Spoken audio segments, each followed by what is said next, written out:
قعدہ اولا کے حوالے سے میں نے ایک بات یہ ذکر کی تھی کہ اگر امام قعدہ اولا میں نہیں بیٹھتا، وہ بھول جاتا ہے، مثلا دوسری رکعت پہ بیٹھنا تھا وہ بھول سے کھڑا ہو گیا، تو اب مقتدی کے لیے یہی حکم ہے کہ وہ امام کی اقتداء کرتے ہوئے، اس کی اتباع کرتے ہوئے کھڑا ہو جائے، وہ نہ خود بیٹھے نہ امام کو بیٹھنے پر مجبور کرے، بلکہ کھڑا ہو جائے۔ کیوں؟ اس لیے کہ قعدہ اولا واجب ہے، قعدہ اولا واجب ہے اور قعدہ اخیرہ فرض ہے۔ تو اب ایک واجب تو اس سے چھوٹ گیا، تو دوسرا واجب نہ چھوڑے، اس لیے کہ امام کی اتباع یہ بھی کیا ہے؟ واجب ہے۔ تو اب امام کی اتباع کرتے ہوئے کھڑا ہو جائے، آخر میں امام سجدہ سہو کرے گا، نماز ہو جائے گی۔ لیکن قعدہ اخیرہ کا حکم اس سے مختلف ہے۔ قعدہ اخیرہ میں اگر کوئی شخص امامت کروا رہا ہے اور امام کھڑا ہو جاتا ہے تو ایسی صورت میں مقتدی کھڑا نہیں ہوگا، یعنی 3 رکعت مغرب کی نماز تھی، وہ 3 رکعت پر بیٹھا یا نہیں بیٹھا، دونوں صورتوں میں، یعنی چاہے اس نے پہلی غلطی کی ہو چاہے اس نے دوسری غلطی کی ہو، چاہے وہ تیسری رکعت کے بعد بیٹھا ہی نہیں سیدھا کھڑا ہو گیا، یا تیسری رکعت پر بیٹھنے کے بعد پھر کھڑا ہو گیا، مقتدی اب امام کی اتباع نہیں کرے گا۔ کیوں؟ اس لیے کہ اب جب اس نے، مثال کے طور پر اگر اس نے قعدہ کیا ہی نہیں اور سیدھا کھڑا ہو رہا ہے تو وہ ایک فرض کو چھوڑ رہا ہے،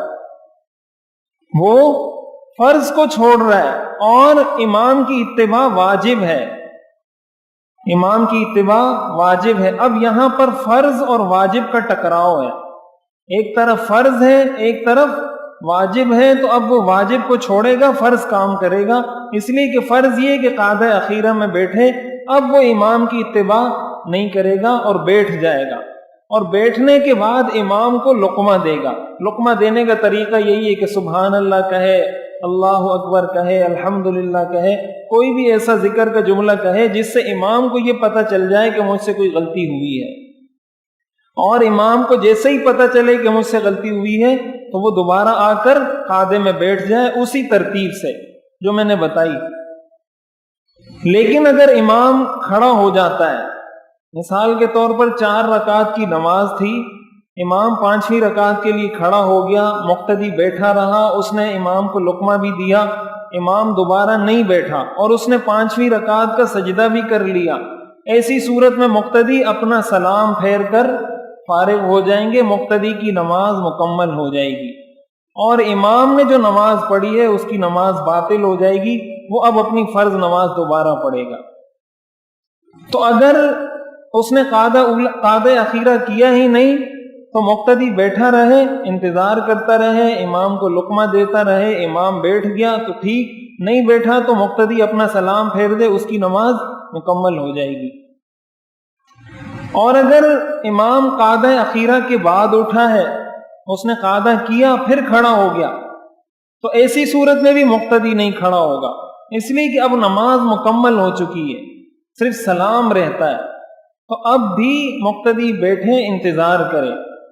اگر امام بیٹھ جاتا ہے اگلی رکعت کا سجدہ کرنے سے پہلے تو ٹھیک، نہیں تو مقتدی سلام پھیر کر اپنی نماز مکمل کر لے گا، اور چونکہ امام بھی قعدہ اخیرہ کرنے کے بعد کھڑا ہوا ہے اس لیے اس کی بھی فرض نماز ہو جائے گی، آخر میں سجدہ سہو کرے گا وہ۔ تو یہ 2 طرح کی غلطیاں ہو سکتی ہیں، لیکن ایک بات اس میں یہ اہم ہے، قعدہ اولا اور قعدہ اخیرہ میں یہ بنیادی فرق ہے کہ قعدہ اولا میں اگر امام کھڑا ہو جاتا ہے مقتدی اس کے ساتھ کھڑا ہوگا، لیکن قعدہ اخیرہ میں اگر امام کھڑا ہوتا ہے تو مقتدی اس کے ساتھ کھڑا نہیں ہوگا، بلکہ وہ بیٹھ کر امام کو لقمہ دے گا تاکہ امام بیٹھ جائے۔ تو یہ 2 طرح کی غلطیاں اس میں ہو سکتی ہیں۔